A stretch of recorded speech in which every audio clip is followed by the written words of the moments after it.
Warahmatullahi wabarakatuh.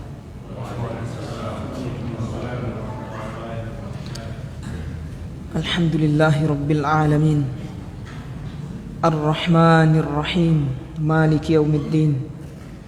Wassalatu wassalamu ala nabiyyina Muhammadin wa ala alihi wa ashabihi wa man tabi'ahum bi ihsanin ila yaumiddin. Alhamdulillah ya ikhwan dan akhwat sekalian, azani Allah wa iyyakum, dan para pemirsa pendengar dari jarak jauh yang masih setia mendengarkan kajian kita dari Masjid Khalid bin Walid, daerah Isimu, masih Kabupaten Gorontalo ini, Kabupaten Gorontalo. Kita sapa semua, mudah-mudahan Allah Subhanahu wa taala selalu mengaruniai kepada kita rahmat, keberkahan, istiqomah, khususnya istiqomah dalam menuntut ilmu, taib ya ikhwan dan akhwat sekalian, azani Allah wa iyyakum.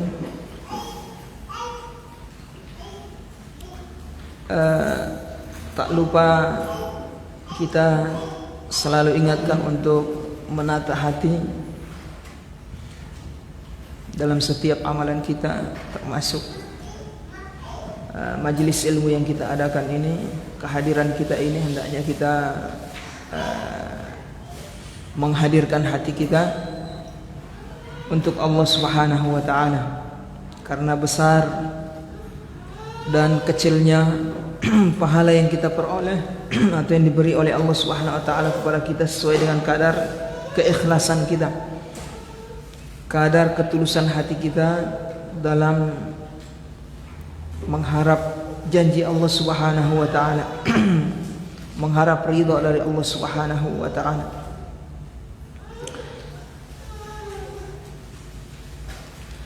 Baik, sampai di mana kita kemarin ya ikhwan?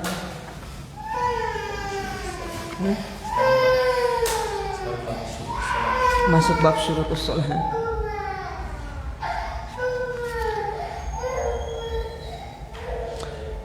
Baik, kita masuk bab yang baru dari kitab Al-Ajibatul Jaliyah fil Ahkamil Hanbaliyah. Qala Syekh Musa bin Isa Al-Qaddumi rahimahullahu taala, babu syurutis salati, bab pembahasan tentang syarat sah dalam salat. Jadi di dalam salat ya ikhwan dan akhwat sekalian, di dalam salat ada perkara yang wajib untuk kita ketahui dan ada perkara yang sunnah. Makanya para ulama membagi di dalam solat itu ada syarat sah solat, ada rukun solat, ada perkara yang wajib di dalam solat, ada perkara yang sunnah di dalam solat, ada perkara yang makruh di dalam solat, ada perkara yang mubah di dalam solat, dan ada perkara yang haram atau yang membatalkan solat. Ini semua dikumpulkan para ulama, alhamdulillah rahimahullahu taala. Semoga Allah membalas kebaikan mereka dengan kebaikan yang banyak karena telah berkhidmat untuk umat, untuk Islam, mengumpulkan hukum-hukum Allah Subhanahu wa taala dalam satu bab. Nah, kalau zaman dulu nanti orang menguasai semua bidang, baru dia bisa ngumpul hukum-hukum seperti ini. Namun alhamdulillah, berkat atau lewat tangan para ulama, mereka menyendirikan ilmu fikih ini. Dan yang lebih kita syukuri lagi yaitu mereka bukan hanya menyendirikan fikih muamalah, ilmu fikih ini, tapi membuat bab-bab di dalam fikih, ilmu fikih. Ada bab toharoh, ada bab sholat, ada bab zakat, puasa dan seterusnya. Kemudian mengumpulkan hukum-hukum yang terkait dengan itu. Yang semua hukum ini bukan sederhana. Pengumpulan hadis hukum-hukum ini dalam satu bab bukan perkara yang sederhana ya. Dia harus meneliti semua dalil-dalil yang ada. Misalnya dalam bab sholat, syarat sah sholat misalnya, itu di sini disebutkan 9. Untuk menentukan 9 ini, dari yang 9 ini itu butuh observasi, butuh penelitian, semua dalil. Bukan cuma 1-2 biji dalil, 1 hadis, 100 hadis, bukan. Semua hadis dikumpulkan semua, kemudian dari Al-Quran, kemudian dari perkataan para sahabat, kemudian perkataan para tabi'in dan seterusnya. Kemudian dikumpulkan juga pendapat-pendapat para ulama yang terdahulu, sehingga menghasilkan hukum yang seperti ini. Ini kita tinggal enak langsung tahu hukum. Wa illa ya ikhwan, jalan untuk mendapatkan hukum ini tidak gampang. Makanya kita bersyukur, tinggal kita tenang karena ini sudah bahan jadi. Tenang, sudah belajar. Kita pelajari, kita hafal, kita pahami. Taib.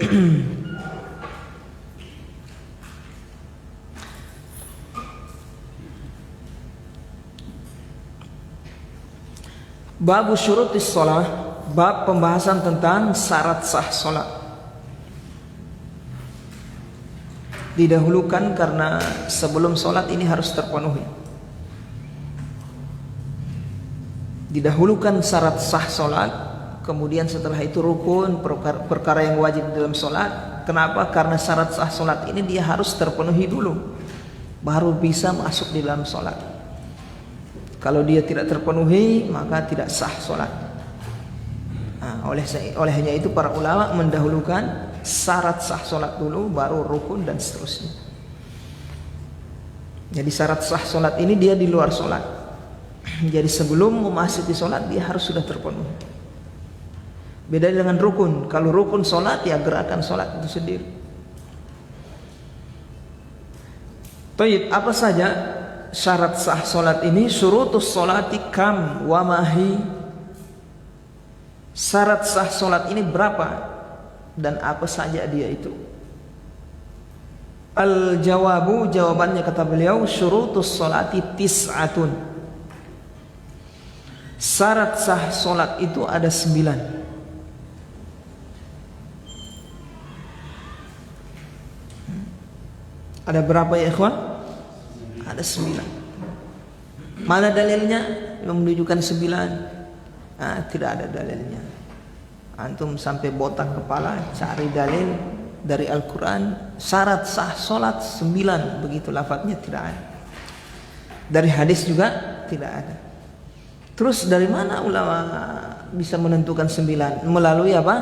Istiqra wa tatabbu', melalui penelitian. Tadi saya sudah jelaskan. Untuk bisa mengumpulkan ini yang 9 melalui apa? Penelitian semua dalil-dalil yang ada. Jadi bukan cuma hadis, Al-Quran, perkataan para sahabat. Jadi ini berdasarkan penelitian. Begitu juga isim. Kalau kita mau belajar apa ini? Bahasa Arab.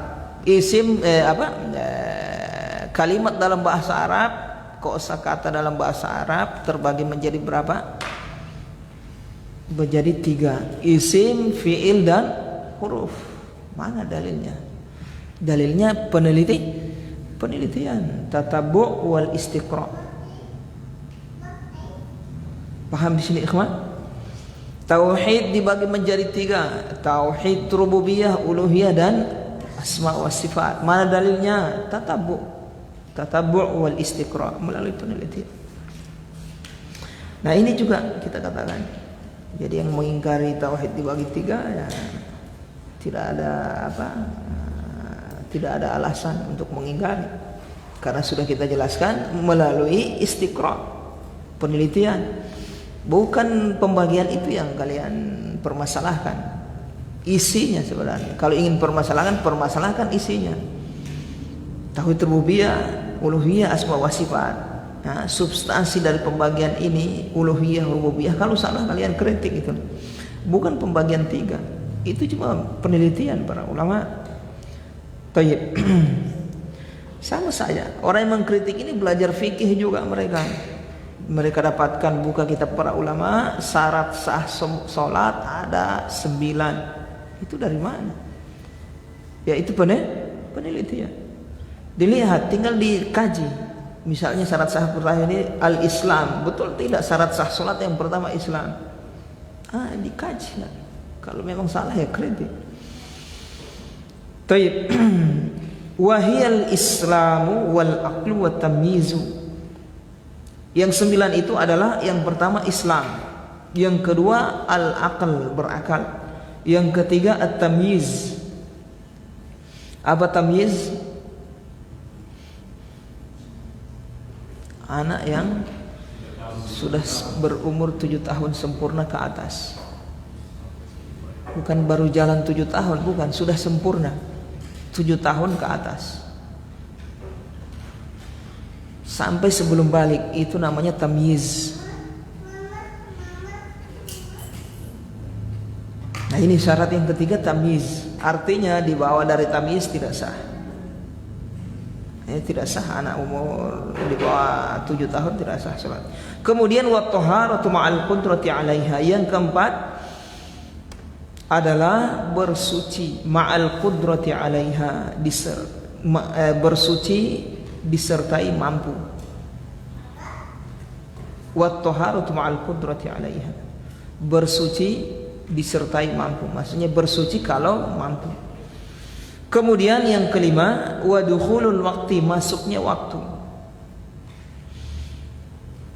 Yang keenam, wasatrul aurati ma'al qudrati bi syai'in la yasiful basyarata. Yang keenam, as-sadis, yang keenam, satrul aurah, menutup aurat. Ma'al qudrati, jika mampu, bi syai'in, dengan sesuatu apapun, la yasiful basyarata, yang tidak menampakkan kulit, yang tidak mensifati kulit.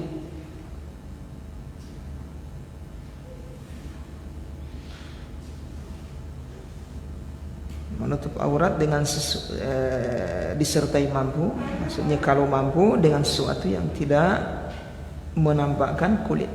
Kemudian yang ketujuh, as-sabi'u wajtinabun najasatil lati lam yu'fa anha li badanil musalli wa thawbihi wa buq'atihi ma'al qudrati.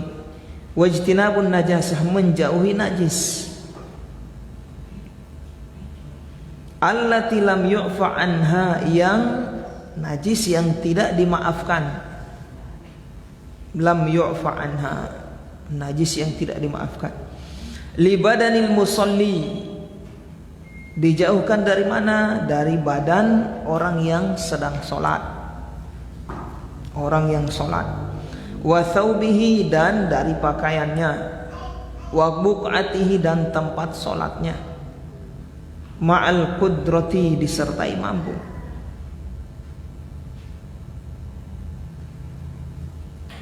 Tayyib. Jadi yang 7 ya sabi' ini apa? Menjauhi najis yang tidak dimaafkan dari badan, yang pertama, yang kedua dari pakaian, yang ketiga dari buq'ah, tempat sholat. Ma'al qudrah, disertai mampu.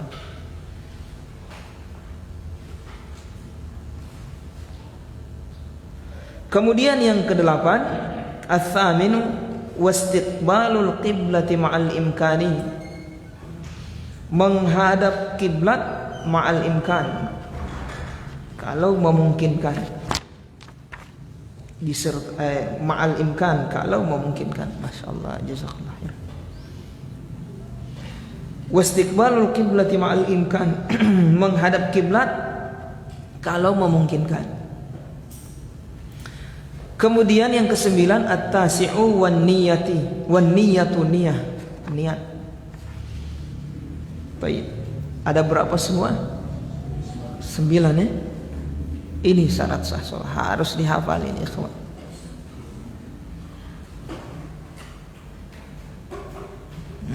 Harus dihafal syarat sah sholat ada 9. Yang pertama Islam, yang kedua berakal, yang ketiga tamyiz, yang keempat toharoh, yang kelima masuk waktu, yang keenam menutup aurat, yang ketujuh menjauhi najis, yang kedelapan menghadap kiblat, yang kesembilan niat. Gampang ini dihafal cepat ya. Coba siapa yang bisa hafal?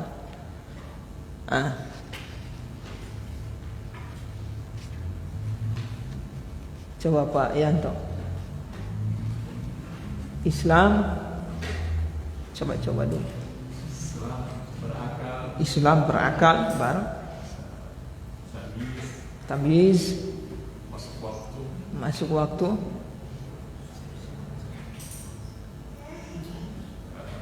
menutup aurat, baru bersuci,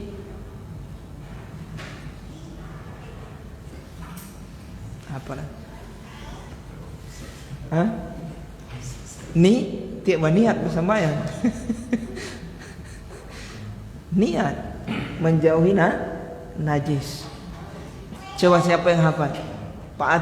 Coba Pak Ferry, coba.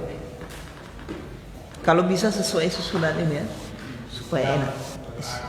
Islam berakal, tamyiz,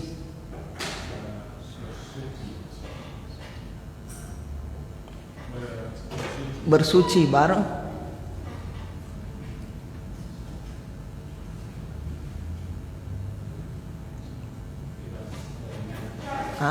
menutup aurat, baru menjauhi najis,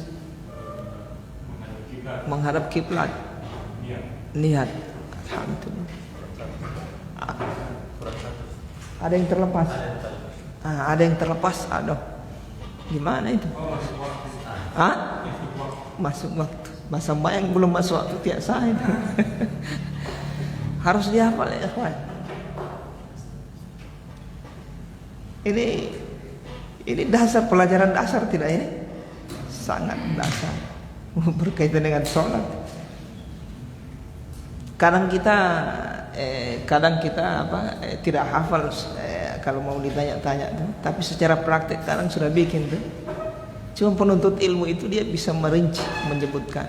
Bedanya orang awam dengan penuntut ilmu.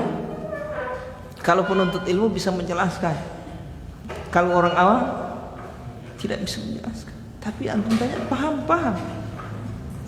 paham. Praktek dia. Coba jelaskan. Wah, tidak bisa saya. Paham ini? Kalau penuntut ilmu dia bisa menjelaskan. Jadi kemampuan menjelaskan itu memiliki keahlian tersendiri itu. Itu yang tidak dimiliki oleh orang yang tidak belajar. Orang yang belajar dia harus bisa. Taib. Islam dan juga ini ilmu dasar harus hafal supaya nanti sudah pelajaran tingkat lanjut. Pelajaran tingkat lanjut ini sudah dirinci, sudah banyak rinciannya ini. Yang 9 ini rinciannya banyak sekali. Ikatan-ikatannya seperti apa, pengecualian seperti apa, kondisi seperti apa. Kalau antum belum hafal ini ya, hanyur seperti orang belum bisa berenang langsung dilepas di lautan. Hidup selesai. Kalau masih di pinggir-pinggir pantai ya enak. Belum bisa berenang, tidak ada pelampung lagi. Dilepas di sana di lautan. Ya, baik. Yang pertama apa ya ikhwan? Islam. Yang pertama Islam. Berarti yang keluar apa di sini? Kafir. Jadi kafir tidak sah sholat. Tidak sah DP sholat. Stephen mau masuk sembahyang dia. Stephen terus contoh ini. Agama apa Stephen? Kristen saya, Kang. Mau piba sambayang orang Minahasa misalnya contoh. Sholat. Tapi saya mau semua basahadat sama antarin, cuma saya semua sambayang dari sekarang. Bisa? Tidak bisa. Sahadat dulu Stephen baru bisa sholat. Paham di sini? Jadi harus Islam baru bisa sholat, baru bisa sah sholatnya. Kemudian yang kedua, berakal. Berarti yang keluar di sini apa? Gila. Orang gila ya tidak sah sholatnya. Termasuk orang gila apa? Hah? Pingsan. Pingsan tidak bisa bergerak dia. Hah? Orang mabuk masuk. Orang pikun. Pikun juga masuk, digolongkan seperti orang gila. Mau tanya siapa ini? DP maitua bisa tanya siapa? Saya tidak kenal. Padahal dia maitua. Mau suruh sambayang dia bikin 10 rakaat salat maghrib. Tayyib.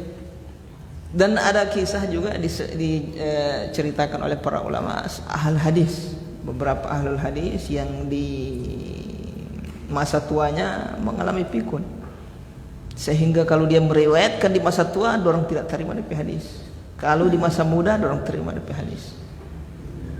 Pikun di masa tua, baru pagi dia sholat lohor. Ditanya, ini sholat apa ini? Sholat zuhur. Baru masih pagi ini. Nah itu pikun termasuk digolongkan ke dalam orang yang tidak berakal. Taib. Wa tamyiz. Kemudian tamyiz. Apa tamyiz tadi? Anak yang sudah sempurna umur 7 tahun ke atas sampai sebelum balik. Ini syarat sah, bukan balik ya. Balik itu bukan syarat sah. Balik itu syarat apa itu? Ini tamyiz syarat sah. Artinya orang anak tamyiz yang 7 tahun ke atas, sholat dia sah sholatnya. Itulah maksudnya. Ini kan cerita tentang syarat sah sholat. Cuma anak yang belum balik sholatnya tidak wajib, cuma sah. Kalau balik syarat apa itu? Syarat wajib. Sudah lewat kemarin tuh. Sudah lewat. Kapan seseorang diwajibkan untuk sholat? Kapan seseorang diwajibkan untuk sholat? Kapan kemarin? Siapa yang masih ingat? Seseorang diwajibkan untuk sholat?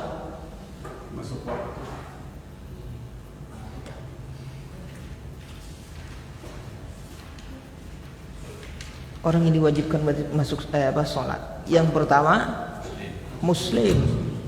Yang kedua mukallaf. Mukallaf tidak sedang haid. 3 itu.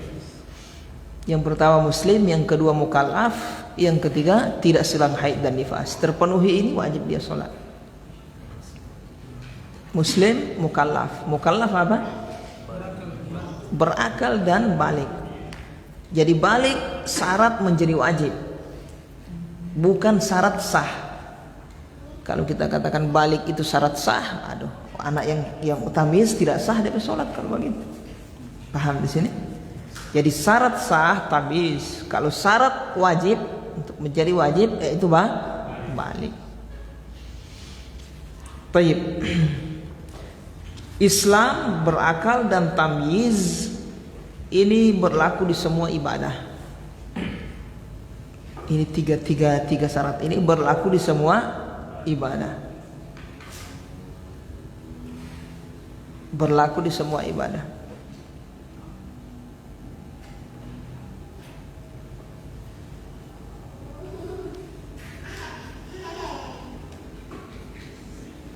Kecuali sisanya. Yang sisanya itu khusus untuk disolat saja.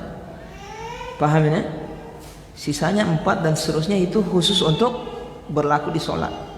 Kalau Islam semua ibadah. Orang kafir ya tidak boleh naik haji, tidak sah.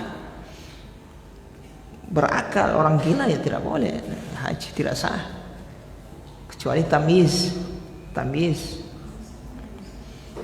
Tapi di ibadah yang lain tamyiz jadi syarat sah. Tamyiz jadi syarat sah. Artinya di haji tidak syarat sahih tamyiz, maksud saya biar tidak tamyiz. Kalau di haji, khusus di haji, biar tidak tamyiz, hajinya sah. Anak misalnya baru umur 3 tahun, DP orang tua kasih naik haji, boleh sah. Kalau di ibadah lain tidak boleh.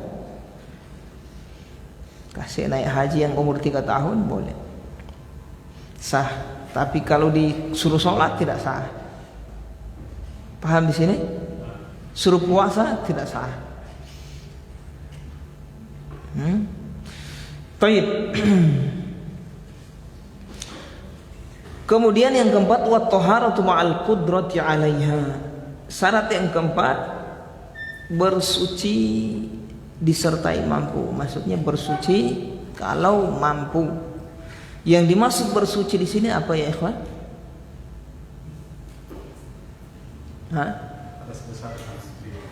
Hadas besar dan hadas kecil. Bukan najis, karena najis nanti di yang ke-7 nanti. Jadi toharoh di sini adalah toharoh dari hadas besar dan hadas kecil. Kalau mampu, artinya kalau tidak mampu ya sudah. Dia sholat seperti itu tanpa bersuci. Misalnya dia di kondisi yang tidak ada air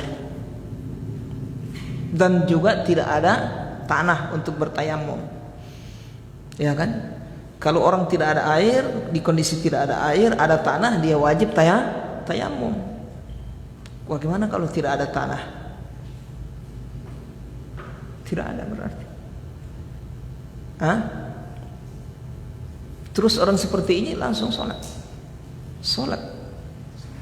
Paham ini? Sholat. Jadi cuma dia niatkan dia bersuci, terus dia sholat. Tidak ada air, tidak ada tanah. Kemudian sudah masuk waktu sholat. Taib. Jadi dipersyaratkan yang keempat ini, untuk 4 ini, syarat 4 ini dia harus bersuci, suci dari hadas besar dan hadas kecil. Kalau tidak mampu pakai air, pakai tanah tayamum. Tidak mampu, sudah gugur, berarti dia sholat apa adanya tanpa bersuci. Kemudian yang kelima, wa dukhulul waqti, masuk waktu. Masuk waktu.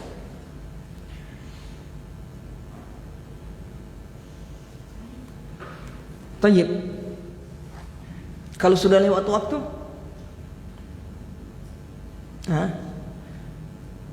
jadi syarat-syarat di sini beliau sebutkan masuk waktu. Jadi kalau yang belum masuk waktu, sholat tidak sah sholatnya. Ya kan? Antum mau sholat zuhur masih jam 11 misalnya, 10 sah sholat zuhur. So capek kita ini, paling kalau semua jam 12 ke atas setiap mau dapat sambayang lohar, kita semua sapu jam 11. Semua sambayang lohor kita jam 10. Semua kasih duluan akan bisa? Tidak bisa.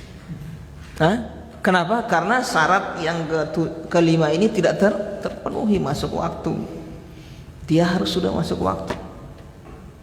Paham di sini? Nah, kalau sudah masuk waktu baru sah dia sholat. Bagaimana kalau sudah lewat waktu? Sah atau tidak? Sah sholatnya lewat waktu. Jadi yang dipersyaratkan masuk waktu saja. Masuk waktu. Kalau lewat waktu tidak sah. Bukan syarat. Paham di sini? Kalau dia sengaja sampai lewat waktu dia baru sholat, dapat dosa. Kalau tidak sengaja tidak dapat dosa. Paham di sini? Ya, walaupun waktunya sudah lewat, dia harus tetap sholat. tidur malam, bangun jam 7 pagi, lewat subuh. Wajib dia sholat subuh ini? Wajib sholat subuh, harus dia sholat subuh. Taib. Kemudian yang keenam, wasatrul aurati ma'al qudrati bi syai'in la yasiful basyarata. Satrul aurah,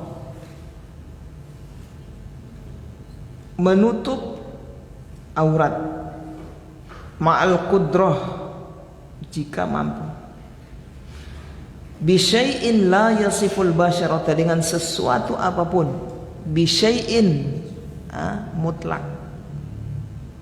Ya, lafaz mutlak itu mutlak, artinya dengan sesuatu apapun. Syai'in itu lafaz mutlak, umum lah bahasa kita Indonesia. Berarti ya semua, apa saja. Mau pakai daun misalnya, pakai pelepah, apa saja yang bisa menutup aurat. Kain, plastik yang bisa menutup aurat itu wajib. Paham di sini? Bisyai'in umum. La yasiful basyara, tetapi sifat yang kedua bisyai'in, dengan sesuatu apapun. Ini yang pertama. La yasiful basyara, kemudian sesuatu itu sifatnya tidak menampakkan kulit, tidak transparan bahasa kita. Paham ini? Tidak transparan. Jadi kalau transparan, kelihatan kulitnya dari luar begitu, ya tidak sah, tidak boleh, tidak cukup berarti. Ini tidak transparan dan kelihatan. Ada memang kan? Iya kan? Baju yang transparan, kelihatan kulit dari luar, kelihatan, ini tidak boleh, tidak sah. Taib. Kalau membentuk tidak ada masalah, artinya tetap sah. Paham ini? Tetap sah. Agak ketat sedikit misalnya, tetap sah. Yang penting tidak transparan.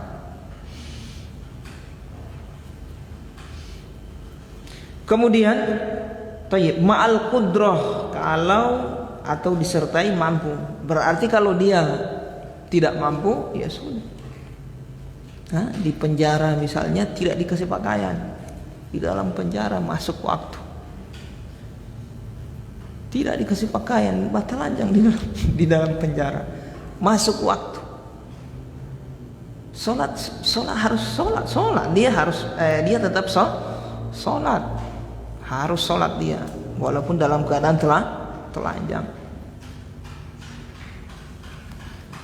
Sholat dia. Taib, paham di sini ikhwan? Paham ya? Nah, jadi yang keenam ini menutup aurat. Nah, kalau mampu, berarti kalau tidak mampu sudah gugur. Dengan sesuatu apapun. Dengan sesuatu apapun. La yasiful basyarah, yang tidak menutup, yang tidak transparan.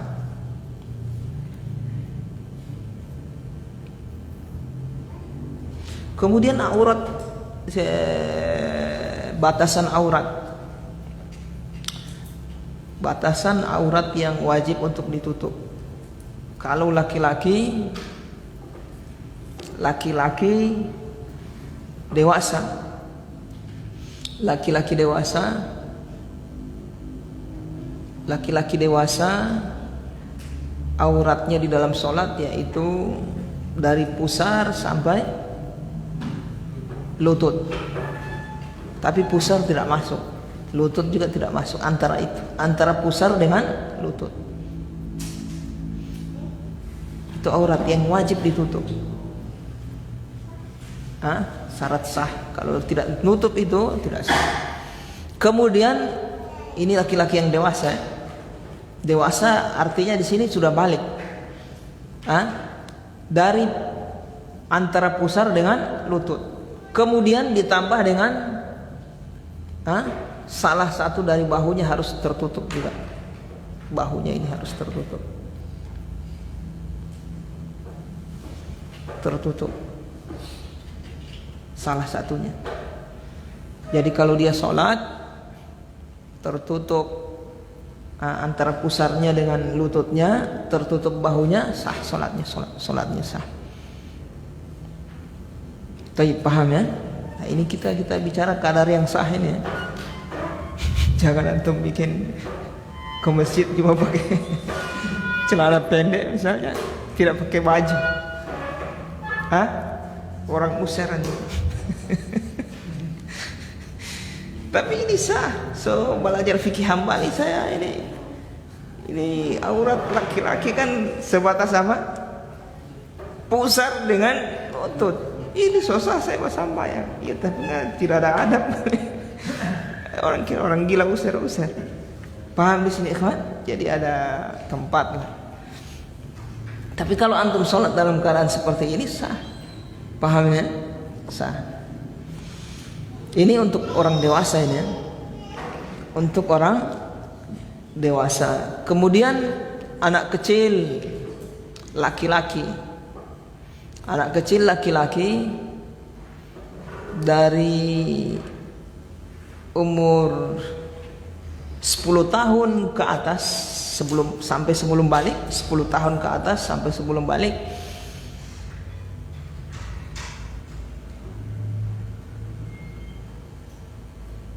Thayyib, 10 tahun ke atas sampai sebelum balik, yaitu pusar dengan lutut. Cuma itu saja. Loh, apa bedanya dengan orang dewasa?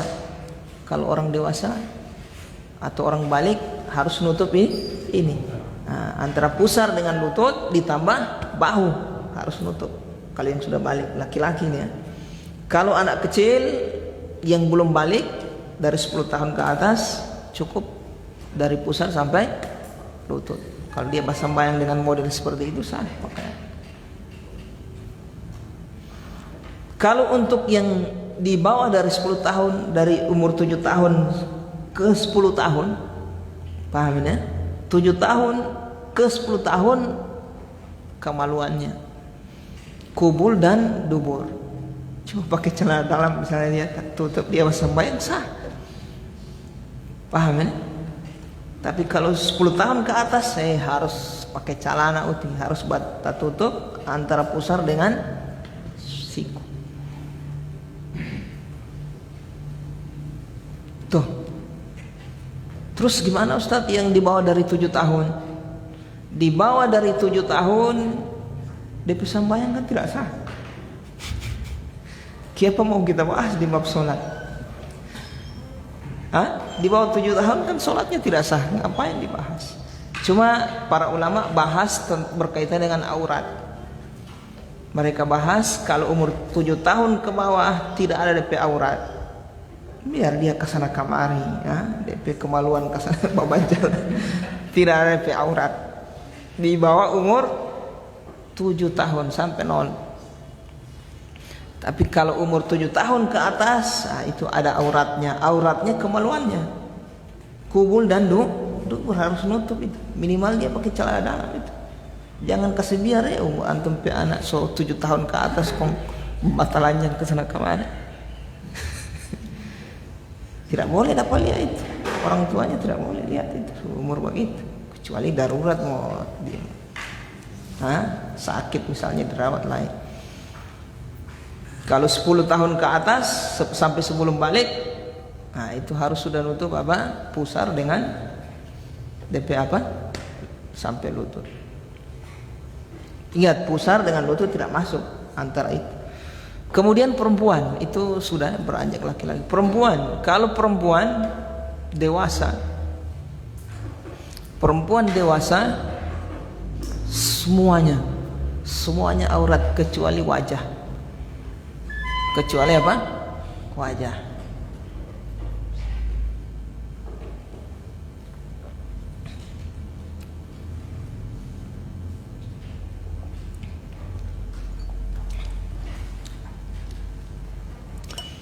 Semuanya aurat kecuali wajah. Jadi tangan tidak boleh kelihatan, berarti kaki tidak boleh kelihatan di dalam sholat. Kecuali wajahnya saja. Terus wajah yang wajib untuk dibasuh di wudhu itu wajah. Itu yang saya kelihatan. Baik, paham di sini, ikhwan? Nah, kita cerita mazhab Hambali. Terus kalau anak perempuan yang di bawah umur yang belum balik, anak perempuan yang belum balik dari umur 7 tahun, kalau yang laki-laki ada rincian tadi, perempuan tidak, 7 tahun ke atas sampai sebelum balik pusar dengan lutut, itu dekat aurat. Paham ini? Pusar dengan antara pusar dengan lutut. Itu anak perempuan yang dari umur 7 tahun sampai ke atas sebelum balik. Jadi kita punya anak perempuan, dia sholat misalnya, sholat dia cuma pakai apa? Pakai baju biasa, tidak pakai jilbab, apa sah sholat. Paham ini? Sah sholatnya. Tidak pakai kerudung dia sholat. Kalau balik ya tidak sah, harus nutup semua. Atau cuma babi dia cuma dia sarung, saya sah. Baik, paham di sini ikhwan?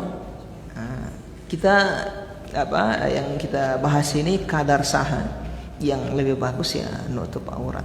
Yang lebih bagus apa? Sempurna lebih bagus. Pakai pakaian semua, nutup semua. Walaupun kita laki-laki dewasa, yang sempurna, yang bagus adalah di samping menutup aurat, sempurna menutup badan seluruhnya. Semakin longgar, semakin bagus. Nutup, apalagi tertutup sampai bagian kepala, itu lebih sempurna, lebih bagus. Baik, paham di sini ikhwah? Paham ya? Kemudian kita masuk wadukhulul waqti. Syarat sah yang kelima, masuk waktu. Udah masuk sholat azan sedikit lagi ya? Baik, wadukhulul waqti, masuk waktu. Aduh, mutar saya ini. Masuk satrul aurah. Yang kemudian sabi, yang ketujuh, wajtinabun najasatil lati lam yu'fa anha, menjauhi najis yang tidak dimaafkan. Berarti najis dari definisi beliau ini atau yang beliau jelaskan ini dari syarat yang ketujuh ini, berarti di sana difahami dari perkataan beliau ini, berarti di sana ada najis yang tidak dimaafkan. Jadi najis itu dibagi dua, ada yang dimaafkan dan ada yang tidak dimaafkan. Paham ini? Najis yang dimaafkan yaitu darah kita yang volumenya sedikit, dimaafkan. Kita ada luka, keluar darah sedikit, sementara sholat boleh. Paham ini, ikhwan? Ada nanah ya, sedikit tapi kalau banyak tidak boleh. Sudah tidak dimaafkan, itu harus dibersihkan. Baik. Ijtinabun najasah la yu'fa anha li badanil musalli, dari badannya. Nah, dibersihkan dari badannya, harus dijauhkan. Pahamnya? Jadi ketika ini masuk sholat harus sudah bersih, badan ini harus sudah jauh dari najis yang tidak dimaafkan. Kemudian wa thawbihi, dan pakaiannya, pakaian juga harus bersih dari najis, harus terjauhkan dari najis. Wa buq'atihi, dan tempat sholat. Paham di sini tempat sholat? Yang dimaksud tempat salat di sini ya ikhwah dan akhwat sekalian, rahimani wa rahimakumullah, adalah tempat dia berdiri, tempat dia sujud, menaruh tangannya, menaruh dahinya, jidatnya, hidungnya, menaruh tangannya, lututnya di situ, itu yang dimaksud. Kalau di antara situ tidak ada masalah, bukan itu. Misalnya antum sujud, najis antum di depan antum, tapi tidak menyentuh tangan, tidak menyentuh kaki, maka boleh. Bukan itu yang dimaksud. Yang dimaksud najis itu di tempat sholat antum, yaitu tempat sujud antum. Paham ini? Tempat antum berdiri. Misalnya antum sujud, rukuk, misalnya duduk, di sekitar antum ada najis, bukan itu yang dimaksud. Yang dimaksud di tempat berdiri, di tempat duduk antum sholat, di tempat sujud. Walaupun berhadapan dengan antum najis, selama antum tidak dapat korek, tidak tak korek, ya tidak. Sholat tetap sah. Ini buk'ah. Ini maksud buk'ah, tempat sholat. Paham di sini ikhwan? Misalnya antum paham ya? Antum najis di sini, antum sholat di sini, tidak ada masalah. Bahkan di depan antum ada najis, selama antum tidak sentuh itu najis, antum sujud, tangan depan antum ada najis, tidak ada, sholat tetap sah.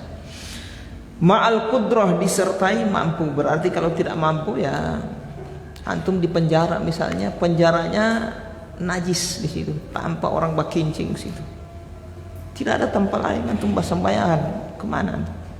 Ya sholat di situ. Karena tidak mampu. Baik, sholat antum sah. Kemudian yang berikutnya, wastiqbalul qiblah ma'al imkan. Hasan dulu. Fadhal.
Baik ya ikhwan, kita lanjutkan.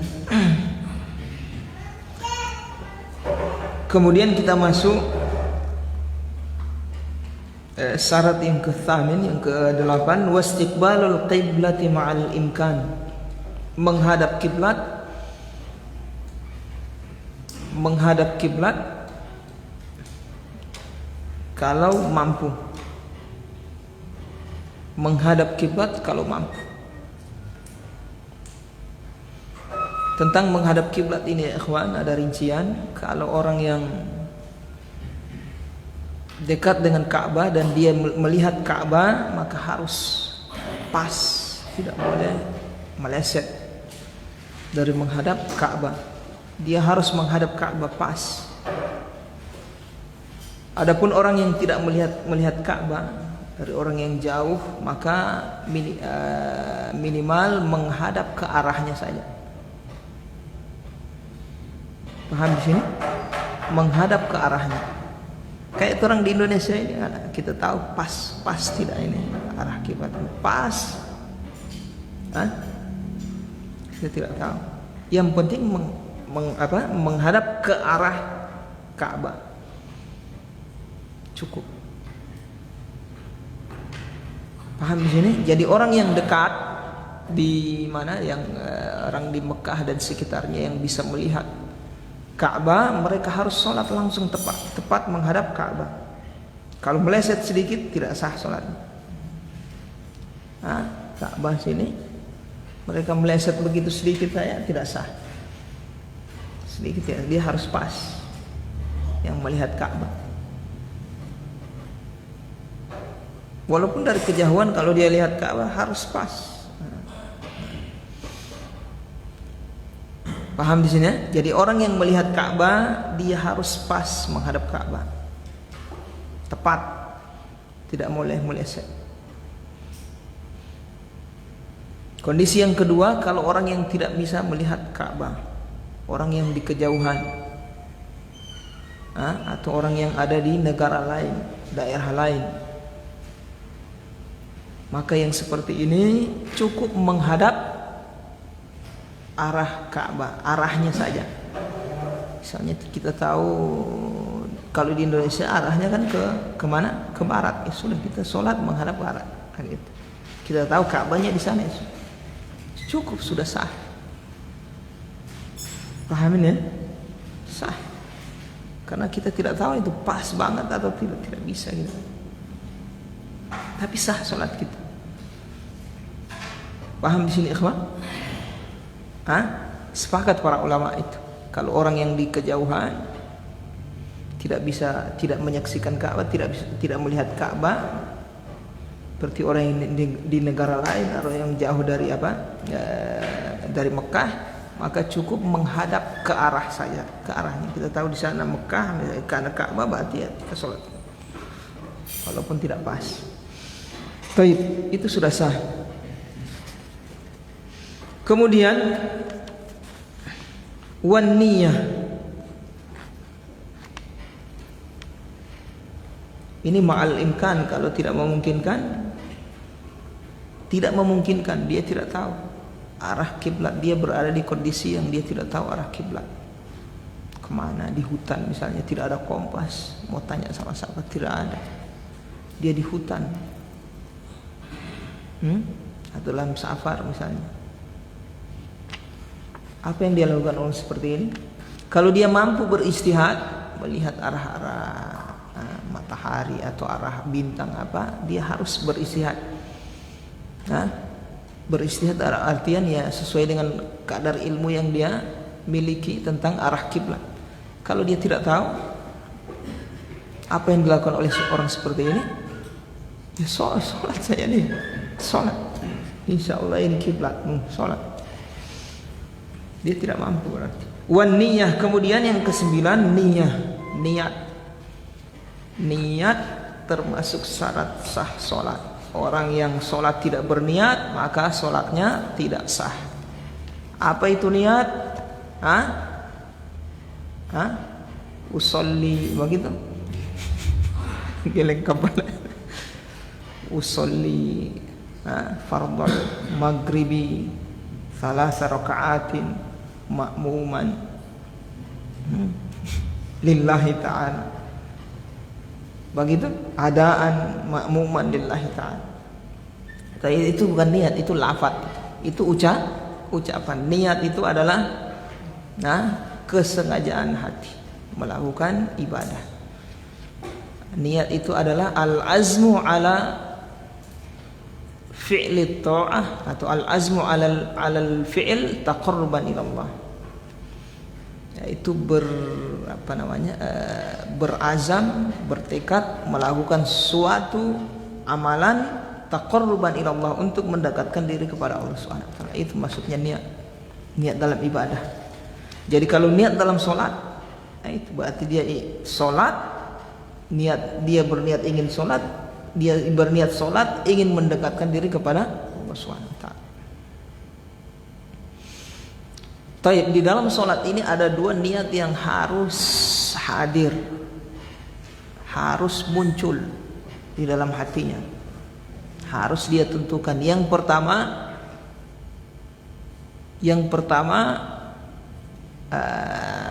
taib. Yang pertama niat apa? Salat tadi, yaitu niat ingin apa? Ya ikhwan, niat ingin mendekatkan diri kepada Allah Subhanahu wa taala dengan salatnya itu. Yang kedua, dia niat menentukan jenis salatnya. Dia mau salat apa? Salat maghrib, salat isya, salat subuh, salat zuhur, salat asar. Mau salat rawatib atau salat apa? Salat tarawih. Dia harus tentukan. Paham ini? Jadi yang pertama dia menghadirkan salat ingin apa? Mendekatkan diri kepada Allah Subhanahu wa taala. Bukan niat sampai yang ini ingin main-main, bukan. Ingin apa? Tidak ingin mendekatkan diri kepada Allah. Yang kedua, dia harus tentukan dia salat apa. Karena salat ini kan banyak jenisnya. Di antara salat wajib banyak jenisnya. Ada salat zuhur, maghrib, asar, dan seterusnya. Salat sunnah juga banyak jenisnya, dia harus tentukan salat sunnah yang mana. Paham di sini ikhwan?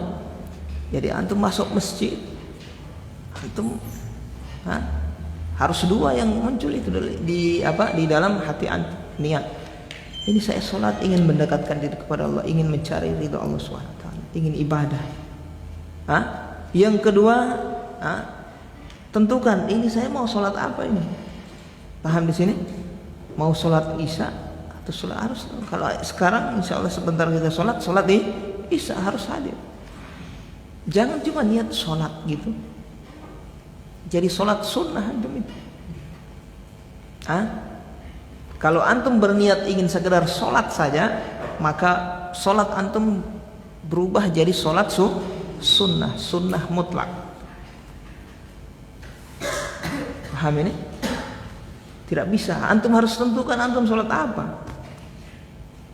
Maghrib ini Allah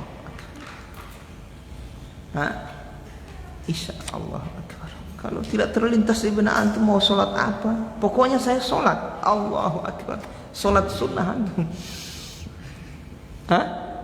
Sholat sunnah mutlak itu. Ini hati-hati ikhwan, ini perkara berbahaya. Bertahun-tahun orang sholat, setiap sholat orang kadang tidak menentukan terampai niat tujuan ingin sholat apa, ya kan? Kadang angkat takbir aja begitu, lalai Allah Akbar sholat. Nanti susah habis sembahyang sholat maghrib sih.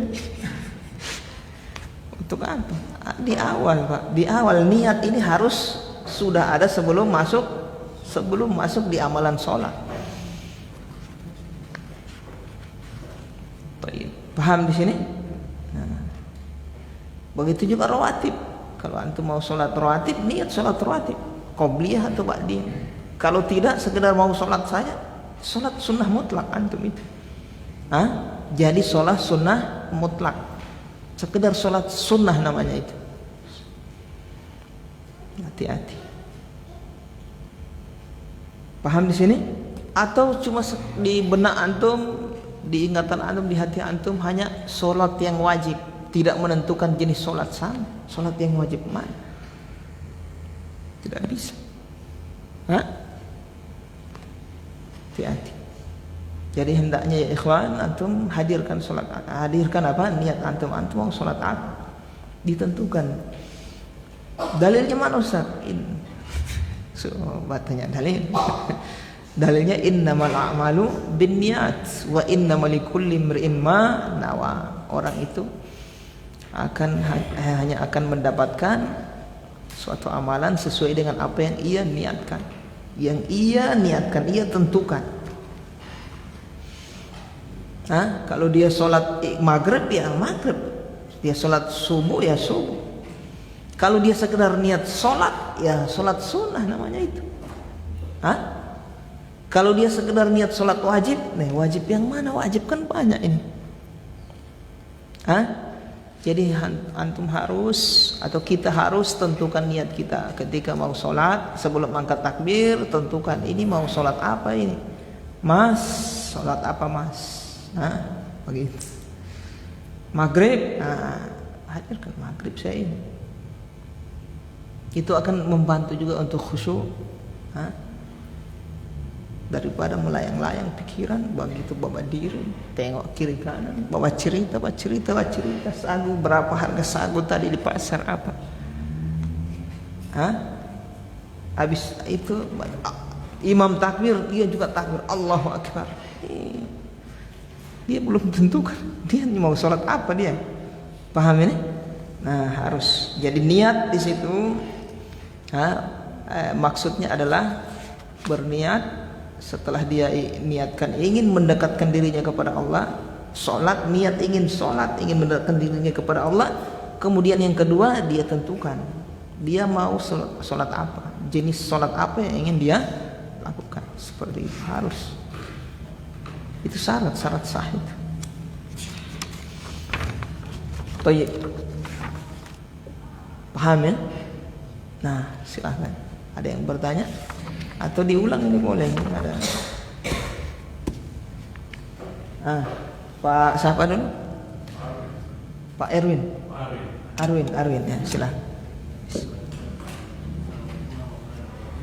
Waalaikumsalam.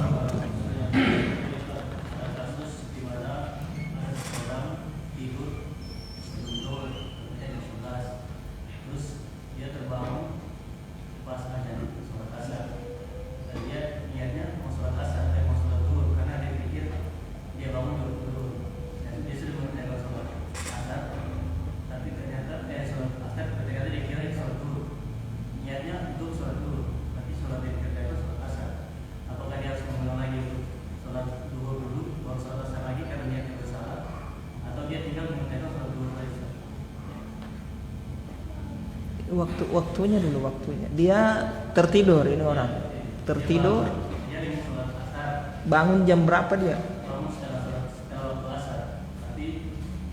Setelah waktu asar maksudnya.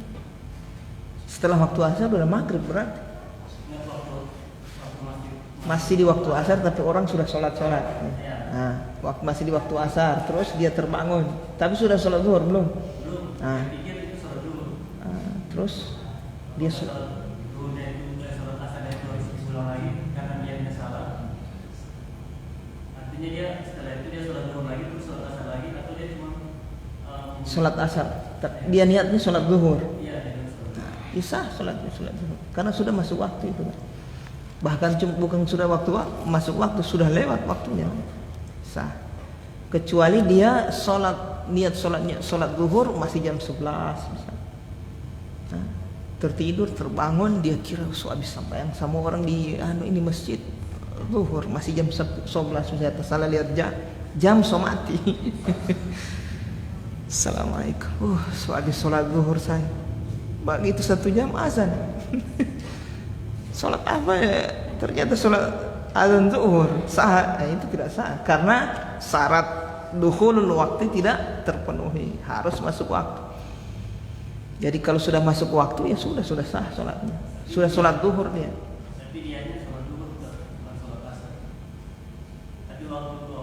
Tapi dia sudah sholat zuhur. Nah, di waktu asar.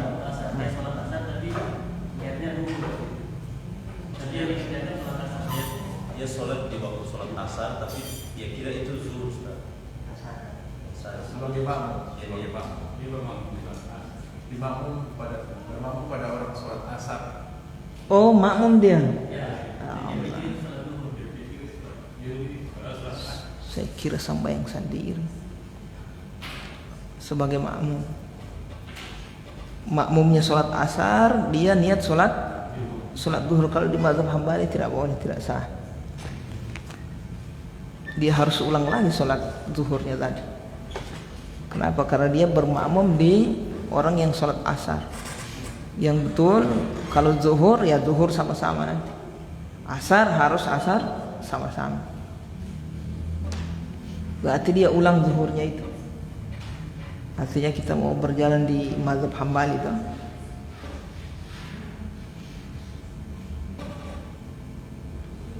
Kalau dia sholat di belakang orang yang sholat apa? Asar.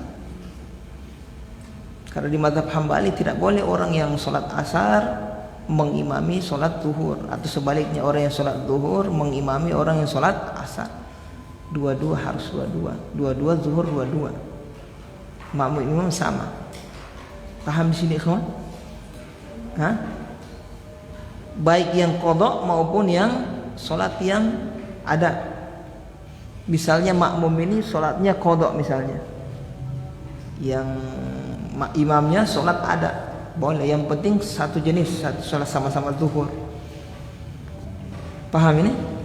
Misalnya dia dapat lupa sembahyang zuhur misalnya di berapa hari kan, ingatnya pas dia lihat ada orang sholat zuhur, dia ikut bermakmum bisa, karena satu jenis sama-sama zuhur. Tapi kalau zuhur dengan asar tidak boleh. Paham ya Pak Erwin?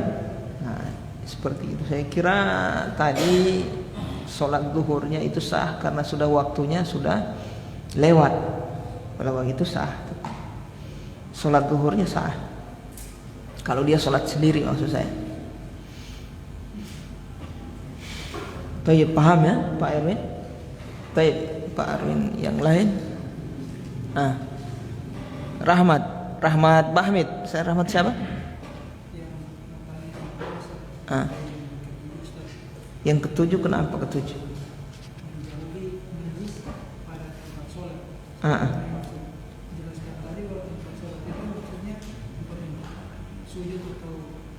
Tempat duduk, tempat berdiri ya. Kira-kira bagaimana sih kalau misalnya najisnya itu agak jauh dari tempat dia sujud, jadi tapi mengeluarkan bau yang tidak sedap?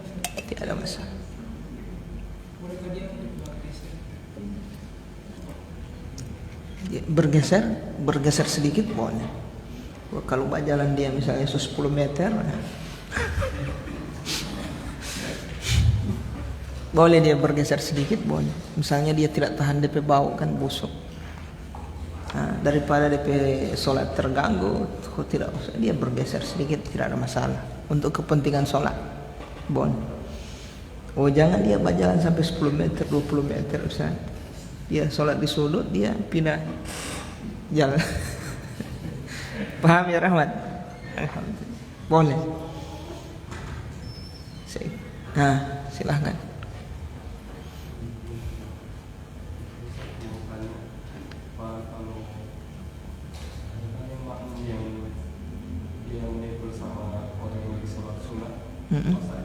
Dia mau sholat maghrib tapi dia hanya tiga orang lagi sementara sholat sunnah. Maksudnya kamu Tidak sah. Iya, beda jenis. Makmum dengan imam harus satu jenis tuh. Sholat sunnah ya harus sholat sunnah dua-dua. Paham ya? Wajib ya harus wajib dua-dua. Kecuali ada beberapa keadaan insya Allah kita akan lewati. kecuali makmumnya yang sunnah. Imamnya wajib, makmumnya sunnah. Tapi kalau imam yang sunnah, makmum wajib tidak boleh. Semua barinci poli masuk di perincian ini. Paham ya? Jadi harus satu jenis. Intinya secara umum harus satu jenis. Insya Allah rinciannya perlahan-lahan kita akan lewati insya Allah.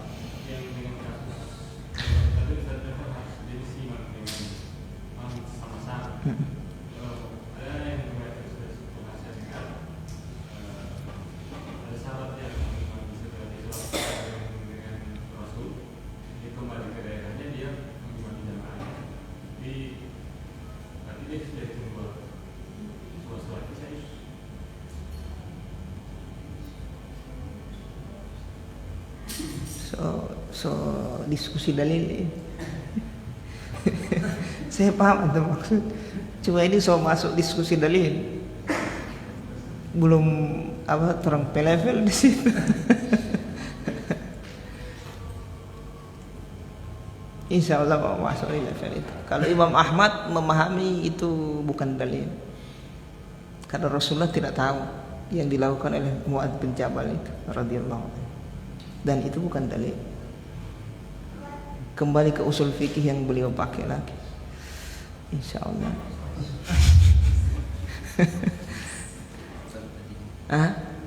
Insya Allah mau sampai.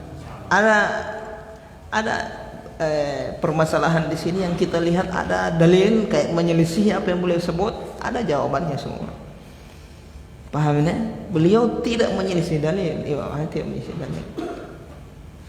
Tapi karena dalil itu harus dikompromikan satu dalil, ada dalil yang lain yang kadang bertentangan dengan dalil itu. Nah, di situ para ulama melakukan kompromi namanya. Mana yang harus didahulukan? Tarjih atau dikompromikan atau seperti apa? Insya Allah. Nah, ini dulu dari pembagian dulu. Ya. Ada mau nanya tadi? Tidak?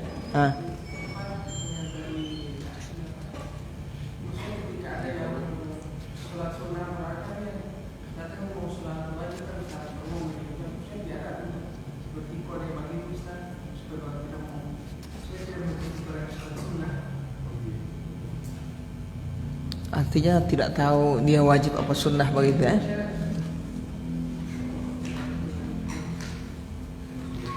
Itu orang yang bersuara. Saya ini mau sholat wajib. Tidak apa-apa. Tidak lucu. Antum suara. Mau sholat wajib saya. Begitu kasih mendengar sama dia. Sholat wajib saya. Kalau dia bertolak,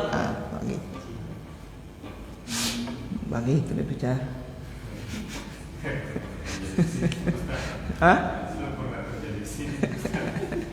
Insya Allah. Ya harus satu jenis, harus satu jenis. Wajib juga harus satu jenis. Jangan yang satu zuhur, yang satu maghrib, yang satu maghrib, satu isya, tidak boleh. Harus satu jenis. Itu kaidahnya Imam Ahmad harus sama.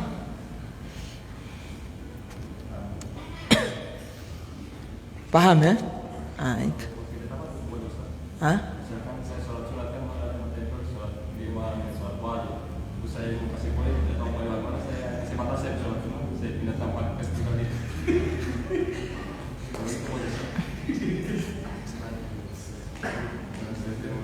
Kalau antum sholat sunnah, antum yang kasih kode. Antum tahu itu orang yang masuk ini mau sholat wajib, kode. Begitu kode. Bilang kode. Tidak apa-apa. Begitu dia mau dia berarti ini mau dia ini. Ya kan? Nggak mau dia, tidak mau berarti. Terserah dia mau pahami apa, yang jelas dia pahami tidak mau, entah sudah. Dia mau sholat apa? Sholat sunnah. Kalau itu sebenarnya terjadi kebakaran baru foto itu sudah. Tak usah, insya Allah. Tapi waktu diamalkan kan berdasarkan apa yang dipelajari toh. Insya Allah.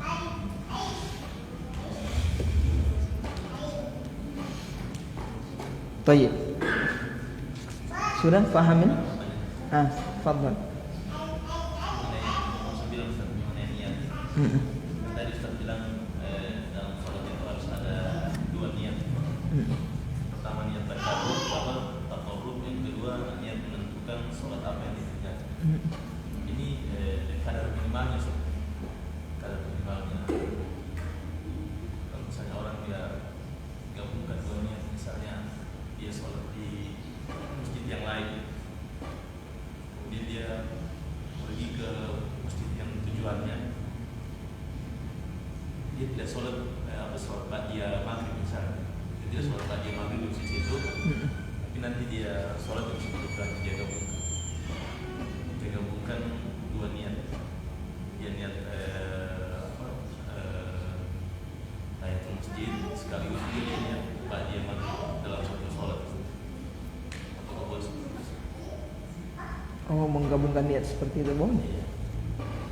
Kalau yang apa, insya Allah kita akan masuk pada sholat yang boleh digabungkan niat. Di antaranya tahiyatul masjid dengan sholat sunnah yang lain boleh. Seperti antum masuk masjid mau sholat rawatib misalnya tuh, qobliyah maghrib, qobliyah isya misalnya. Antum sudah niatkan dengan apa? Tahiyatul masjid boleh. Atau sudah niatkan juga digabung juga dengan apa ini? Wudu, sunnah wudu kalau habis wudu. Boleh.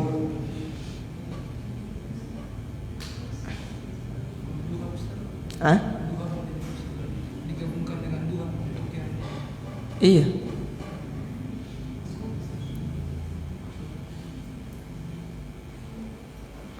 Karena yang dituntut kepada kita kan disunnahkan ketika masuk masjid ya sholat sunnah begitu. Untuk menghormati masjid sholat sunnah. Sholat sunnah apa saja. Mau sholat duha antum sudah terpenuhi berarti tahiyatul masjid. Yang dituntutkan kita sholat 2 rakaat. Antum sholat rawatib, sholat yang wajib, sholat duha, sholat apa saja sudah terpenuhi berarti tahiyatul masjid. Begitu juga sunnah wudu. Paham ya? Kecuali yang punya keutamaan khusus misalnya, yang maksudah itu tidak boleh. Rawatib dengan rawatib antum semua kasih gabung tidak boleh. Paham ini? Qobliyah ba'diyah misalnya kan beda waktu.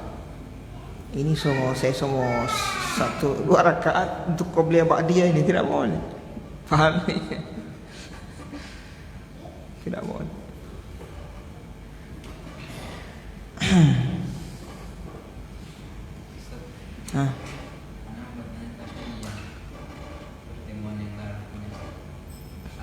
Kitab Toharoh. Iya. Tentang sholat rawatib. Kan sedangkan harus diqadha kalau tinggal sholat yang rawatib itu kan baru jangan sholat di waktu-waktu terlarang untuk sholat. Kayak waktu itu saya bilang ba'da asar, ba'da subuh kan. Gimana kalau itu sholat qobliyah subuh orang tertinggal baru orang mau qadha di setelah subuh. Di mata Pambali tidak boleh. Tidak boleh, harus tunggu matahari terbit dulu. Karena itu kan waktu terlarang. Bertemu antara waktu terlarang dengan anjuran kan. Kita harus dahulukan yang terlarang.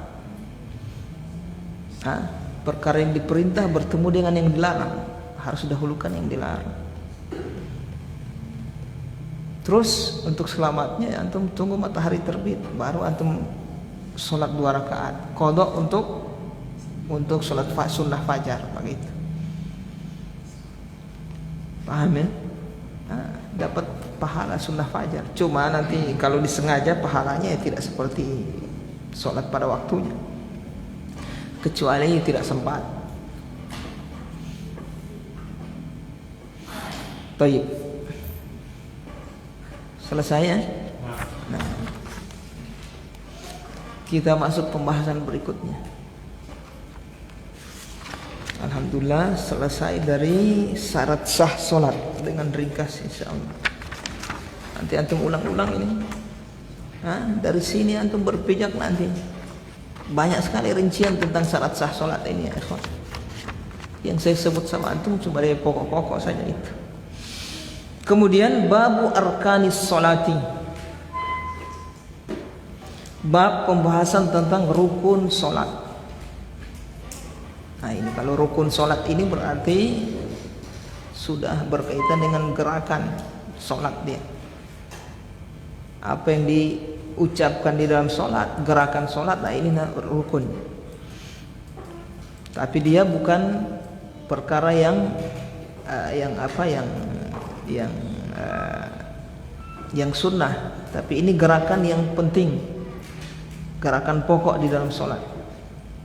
Kalau ditinggalkan akan menyebabkan solat tidak sah. Kalau sengaja, kalau tidak sengaja, kalau lupa dia harus kerjakan lagi. Paham ini? Misalnya ruku, rukun di sini contohnya ruku. Antum lupa ruku di rakaat pertama, ingatnya di rakaat kedua. Kalau antum sengaja tidak ruku, salat antum tidak sah, ya kan, batal. Kalau lupa, ingatnya di rakaat kedua, aduh tadi baru ruku, saya lupa ruku tadi, ya kan. Habis baca surat, ingatnya di rakaat kedua ini. Habis baca surat langsung sujud. Apa yang dia lakukan? Nah, insya Allah nanti ya. Paham ini? Nanti insya Allah. Taib arkanus sholati kam wa mahya. Rukun solat berapa dan apa saja? Al jawabu arkanus sholati arba'ata asyara ruknan. Rukun solat ada 14 rukun. Syarat sah solat ada berapa tadi? 9. Sedikit. Rukun solat 14. Arba'ata asyara ruknan. Sebagai apa itu ruknan, Pak Ferry? Tamyiz, Masya Allah. So lulus ini. Langsung spontan dia bisa sebut tamyiz.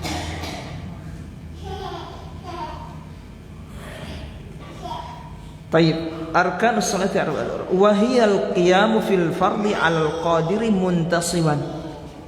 Rukun yang pertama al qiyamu fil fardhi 'alal qadiri muntasiban.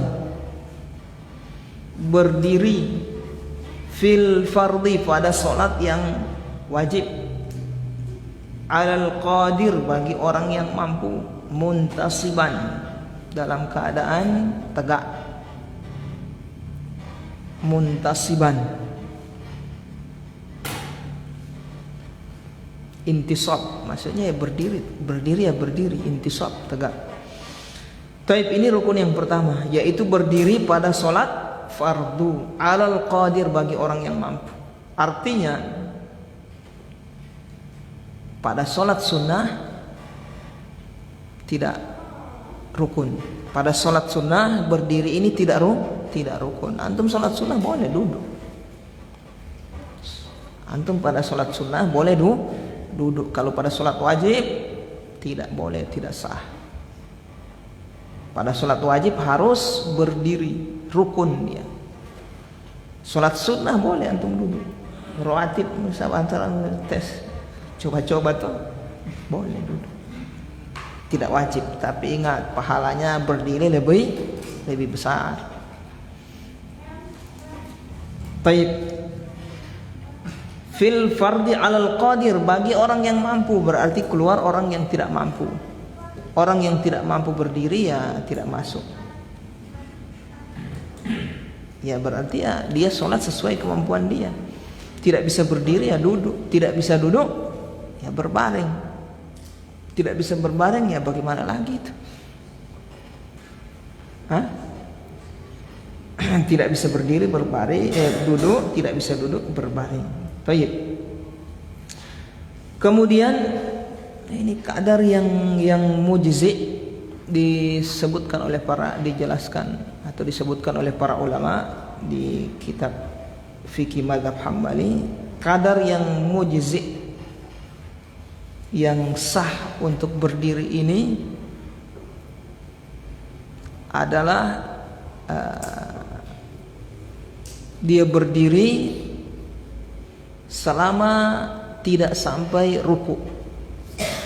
Artinya bagaimanapun posisi berdirinya selama tidak sampai ruku. Kalau sudah di posisi ruku berarti sudah bukan berdiri namanya. Jadi dia berdiri, dia miring misalnya sedikit, masih berdiri namanya. Dia miring lagi masih berdiri. Tapi kalau sudah pas sampai posisi ruku, itu sudah ruku namanya, bukan berdiri. Tapi yang sempurna adalah tegak, berdiri tegak. Tapi kalau dia belok gini, miring kiri, miring kanan, bersambayang kiri, sah saja. Ke depan begitu miring ke depan, sah. Sampai kapan? Sampai kapan? Sampai batasan seperti apa? Belum sampai pada kadar atau batasan ruku. Kalau sudah ruku berarti sudah bisa tidak berdiri namanya itu. Paham ya? Atau dia bongkok misalnya bongkok begitu, sah saja. Ya, iya. Kita cerita ini kadar berdiri yang sah. Tayyib, paham di sini ikhwan? Jadi jangan antum bilang tidak sah itu orang yang DP berdiri agak miring, agak bongkok sedikit, ya masih sah selama belum sampai ruku. Tayyib, itu pada keadaan. Paham ini? Keadaan berdiri. Bagaimana kalau kadar yang sah untuk zaman? Berapa lama? Seperti kadar lamanya berdiri supaya terhitung sah seperti apa? Paham di sini? Yaitu dengan kadar bacaan surat Al-Fatihah. Atau kita tambah, kita rincilah. Kalau di rakaat pertama kadar bacaan takbiratul ihram dan surat Al-Fatihah. Kalau rakaat kedua surat Al-Fatihah saja. Paham ini? Jadi kalau dia berdiri dengan kadar yang tidak cukup untuk membaca surat Al-Fatihah, berdirinya tidak sah. Begitu maksud saya. Ini kadar dari sisi waktu, maksudnya lama berdirinya seperti apa, dihitung sah dia berdirinya itulah. Tadi ditinjau dari apa? Kondisi berdirinya. Biar miring kiri, miring kanan, ke depan masih selama dia belum sampai ruku. Sah saja dia berdirinya.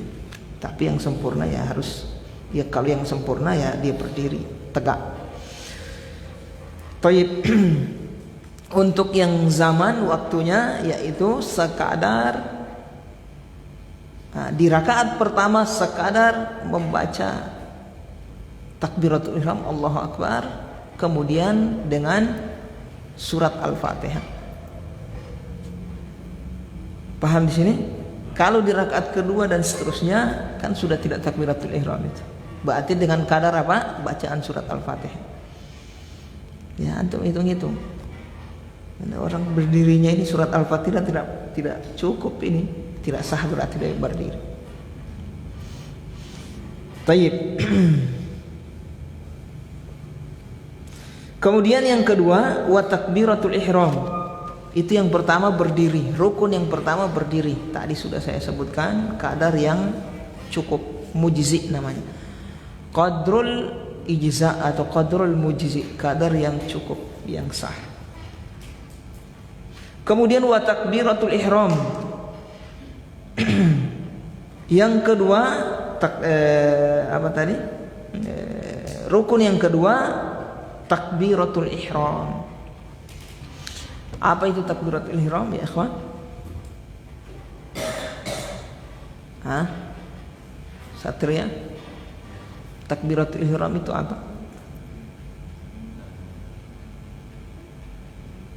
Takbiratul ihram. Hah?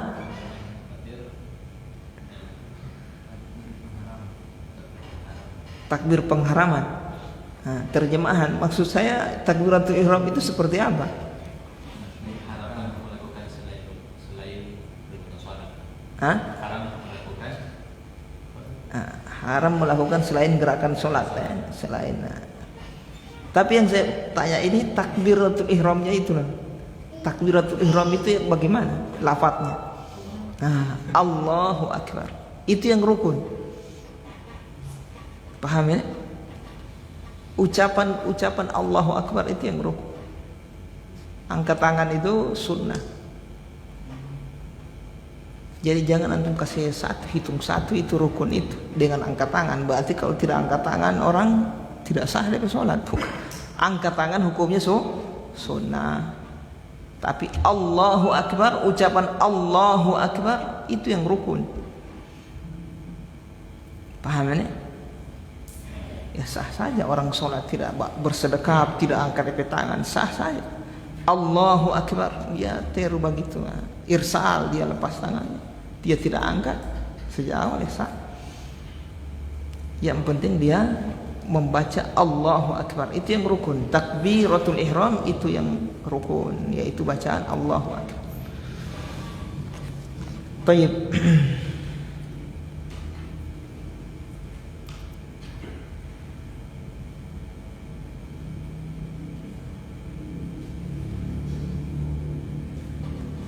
Takbiratul ihram insyaallah pertemuan berikutnya nanti saya sebutkan kadar yang sah untuk takbiratul ihram. Nah, banyak rincian. Cuma kadar yang sah saja insyaallah. Jadi takbiratul ihram harus pakai lafaz apa? Ada syaratnya takbiratul ihram itu. Syarat yang pertama harus pakai lafaz Allahu Akbar, tidak boleh Allahu A'zam, Allahu Ajal, tidak boleh. Allahu Akram misalnya tidak boleh. Hah? Allahu Az misalnya tidak boleh. Harus apa? Allahu Akbar. Tidak boleh pakai lafaz lain. Hah? Apalagi Gorontalo. Apa Gorontalo? Allah Maha Besar lebih alam. Hah? Tidak bisa. Baik, harus Allahu Akbar. Kemudian termasuk syarat sah juga ucapan Allahu Akbar ini, yaitu diucapkan ketika dalam keadaan berdiri untuk sholat fardu ya. Dalam keadaan apa? Berdiri.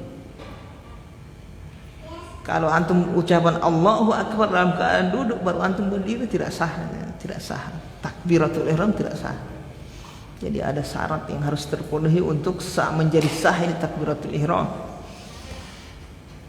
Yang pertama apa sahnya tadi? Syaratnya ucapannya harus Allahu Akbar.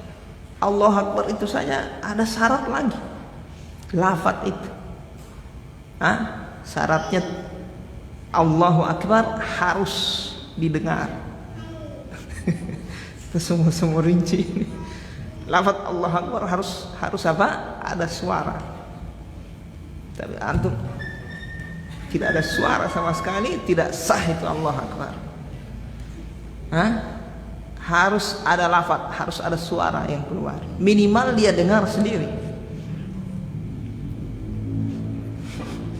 Terus disebutkan oleh para ulama ada 12 syaratnya itu untuk menjadi sah Allahu Akbar itu. Baik, ada 12 disebutkan apa tadi?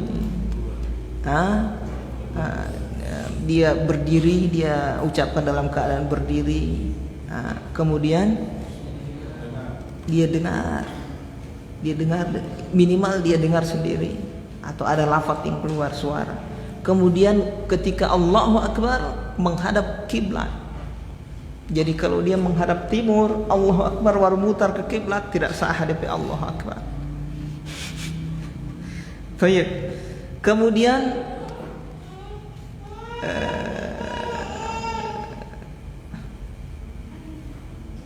lafaz tadi itu yang dia dengar Allahu Akbar harus semuanya dia dengar itu. Harus semuanya dia dengar. Lafaz itu harus keluar suara itu. Karena ada biasa saya dengar imam Allah Ak, tidak ada suara, tidak sah DP takbir. Hati-hati. Kalau mau ditanya kemana itu DP so ditalang kata DP Allahu Ak talang. Kancang DP ilmu itu. Dia telan DP.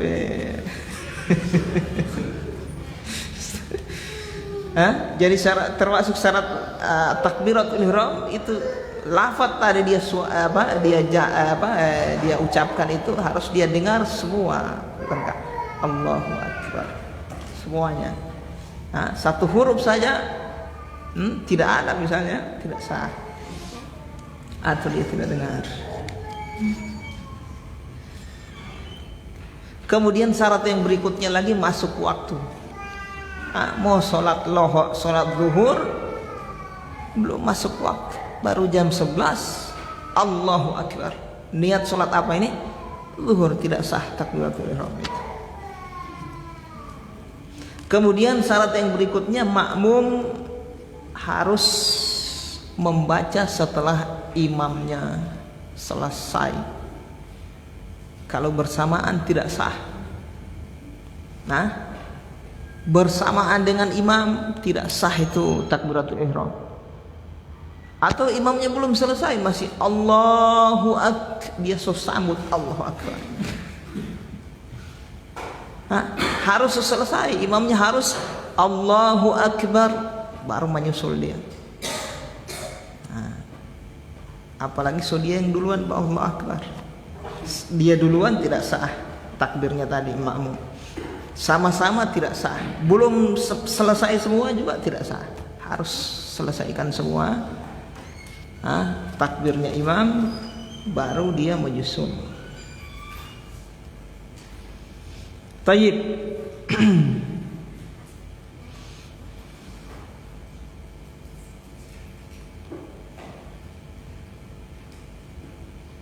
Itu antara Tayyib ikhwan, ada 14 ini. Insyaallah kita akan lanjutkan pada pertemuan berikutnya. Insyaallah pertemuan berikutnya kita selesaikan yang 14. Baru belum geser di 2 orang ini baru 2 ya. Baru berdiri dengan takbir ini. Dulu masa membaca Al-Fatihah. Tapi insyaallah ya ikhwan, belajar pelan-pelan lah insyaallah. Jadi kalau antum faham yang beliau tulis di kitab ini, antum faham, insyaallah antum mudah membaca kitab-kitab para ulama yang lain. Yang level di atas sudah ada gambaran. Jangan yang seperti ini belum ada di kepala antum, susah. Kalau tidak antum baca Al-Wajiz saja gampang sekali. Al-Wajiz, Al-Wajiz, fikih muyasar mudah sekali. Tapi kalau yang begini tidak bisa, harus dipelajari. Ada pertanyaan ya berkaitan dengan syarat sah solat dengan yang tadi itu rukun 2? Tidak ada. Ya silakan Pak Yanto. Tadi Ustaz syarat bahwa waktu sholat itu wanita harus menutup seluruh anggota tubuhnya kecuali wajah. Batasan wajah itu untuk wanita dewasa itu. Wajah yang wajib untuk dibasuh di wudu. Wajah. Dari mulai kalau panjang dari mulai dari mulai tempat tumbuhnya rambut itu sampai ke ini tulang yang ini tulang yang di bawah, paling bawah, bukan tulang ini Kalau lebar dari ini, nah, anak telinga ini sampai ke sini ya gitu. Itu aja. Nah, berarti kalau dia sholat kelihatan bagian lehernya atau di bawah sini itu tidak sah, itu tidak boleh. Harus tertutup itu. Tertutup bagian sini.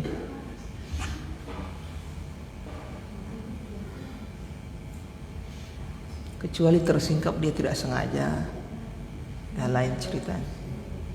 Ini sengaja memang sengaja pakai jilbab model begitu, pakai kerudung untuk sholat, sengaja dia terlihat bagian bawahnya sini, tidak sah itu sholat.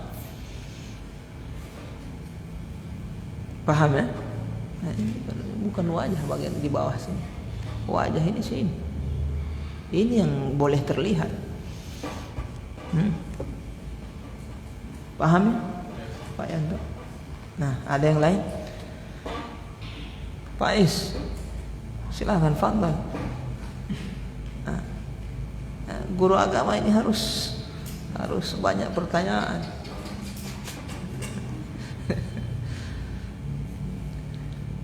Ya. Itu yang harus kedengaran semua itu cuma saat mau takbiratul ihram atau takbiratul intiqal atau takbir-takbir yang harus kedengaran semuanya. Itu cuma takbiratul ihram. Harus semuanya. Minimal dia dengar sendiri, jangan dia jahar, nanti terganggu kiri kanan. Dia mengeluarkan suara. Sebenarnya suara itu, suaranya kita yang paling rendah sebenarnya didengar oleh diri kita sendiri kalau kondisi sunyi sekali, sepi, sunyi, sening, antum bersuara, antum dengar itu. Tapi di kondisi yang ramai, antum tidak dapat dengar itu. Bukan itu penentunya. Penentunya ketika antum di kondisi sunyi, antum bisa dapat dengar itu kadarnya. Kenapa? Karena ada kondisi kalau rame antum nanti bersuara keras baru dapat dengar. Bukan itu lebih batasan. Bukan batasannya antum dengar, bukan kadar yang dimana antum bisa dengar. Mengerti? Alhamdulillah. Iya. Berarti terpotong juga dia. Apa itu? Allah Akbar. Terpotong maksudnya Allah Akbar begitu ya. Berarti kan ada huruf yang terlepas, dia tidak disebut berarti. Jadi Allahu Akbar harus jangan. Allahu Akbar. Allahu Akbar tidak sah. Lafaz itu banyak sekali rinciannya. Kalau dia ucapkan, dia panjangkan alif hamzahnya yang pertama, Allahu Akbar, tidak sah. Allahu Akbar tidak sah. Paham ini? Jadi kalau ada imam yang DP alif dia kasih panjang begitu tidak sah. Antum tidak boleh sholat di belakang orang. Allahu Akbar, ulang antum. Tidak sah DP takbiratul ihram. Allahu Akbar artinya apa? Apakah Allah Maha Besar? Bertanya itu, ragu berarti dia. Allahu Akbar, apakah Allah Maha Besar? Bukan menetapkan Allah Maha Besar. Atau dia panjangkan ba-nya. Allahu Akbar, tidak sah juga. Akbar artinya apa? Akbar kasih panjang. Ditok ini apa? Gendang apa? Rebana. Allahu Akbar artinya Allah adalah rebana. Mencaci Allah berarti itu, menghina Allah. Ya boleh. Hati-hati ya, kasih panjang pendek ini mempengaruhi mana. Biasa di azan saya dengar itu, Allahu Akbar, Allahu Akbar, dia kasih panjang. Ya Allah, itu kan tidak tahu kasih, tidak sah itu, azannya tidak sah itu. Cacian buat Allah. Akbar, Allah adalah Rabbana, Allah adalah Rabbana. Ya Allah. Tidak boleh kasih pendek. Allahu Akbar. Sah. Tidak bisa juga pakai alif lam. Baru juga kafnya harus jelas. Kaf jangan sampai jadi goin. Allahu Akbar. Banyak saya dengar. So goin itu. Allahu Akbar. Allah berdebu, sangat berdebu. Akbar, gobarah itu kan debu. Allahu Akbar. Pakai goin dia. Harus ak. Ada hamas di nama. Kalau belajar tajwid hamas.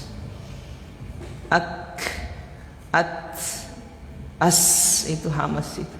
So tajwid poli. Allahu Akbar. Nah, begitu. Susah. Alhamdulillah. Oke. Insyaallah.